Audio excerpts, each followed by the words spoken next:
Hey, you guys, it's Wednesday now, and this is the third installment of our time together, hopefully bringing some words of encouragement, just some thoughts. And I've been thinking a lot about how difficult in certain areas this is really gotta be for so many people.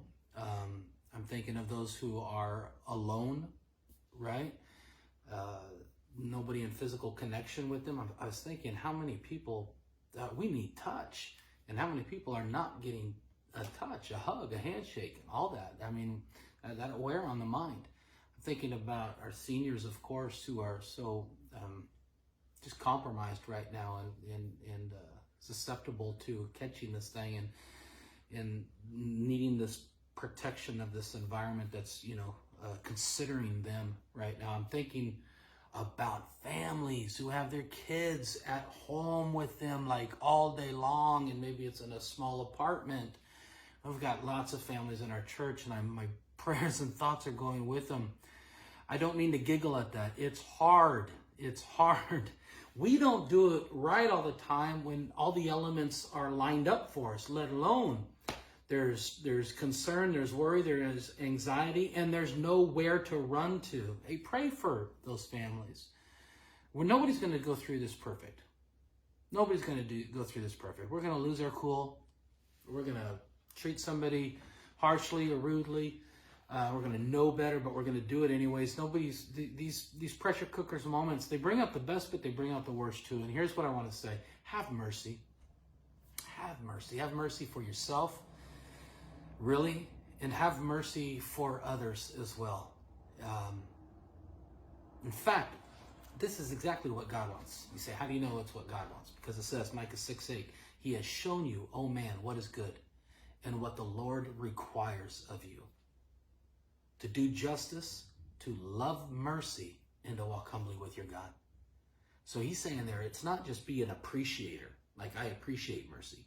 No, he's saying be a lover of mercy.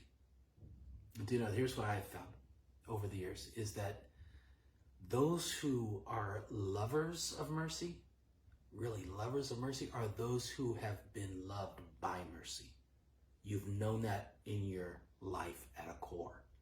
And so it's a little easier to give that because you realize you've received so much of it. I feel like my whole life has been predicated on mercy and grace. When I was thinking about this talk, and I haven't talked about this for years, but I remember one of the first times I saw this in my life. It was such a radical way. I was quite a rascal. It's a nice way to say what I was when I was in my teenage years. I was a felon, is what I really was.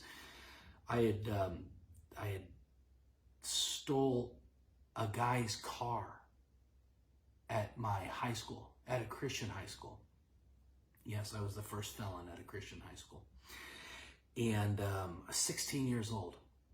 And, oh, geez, even though that was, like 20 years ago. No, I wish. Even though that was about 40 years ago. I'm still so embarrassed by that. Such an insecure young man. Anyways, I did it. And I happened to steal this car, take this car. I stole it. And from a really good dude. His name was Brad Huey. Really good guy. He just happened to have a really nice car, and I was just a jerk. Anyways, I did it. Didn't get too far. It was a friend. We got pulled over a few hours down the road.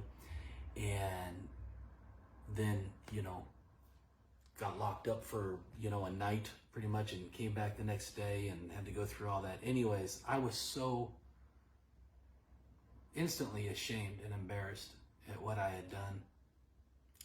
And, I begged my parents, hey, I can't go back to that school. I can't go back there. Oh my gosh, how am I gonna see Brad? How am I gonna see these people? They all know what I did. And my dad was like, well, sorry. But, you made the bed, you're gonna sleep in it. These are your choices, you gotta face it. And I was so nervous. And do you know what happened? Somebody decided to come pick me up for the next day of school. And it was Brad Huey.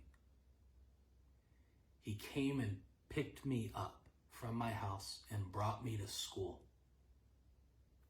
Just walked arm in arm with me. It was like he was saying, hey, if I forgive Mark and I'm not judging him, then you guys do the same thing. Whew. What a dude. Again, I haven't thought about that in so long. That's mercy. That's mercy.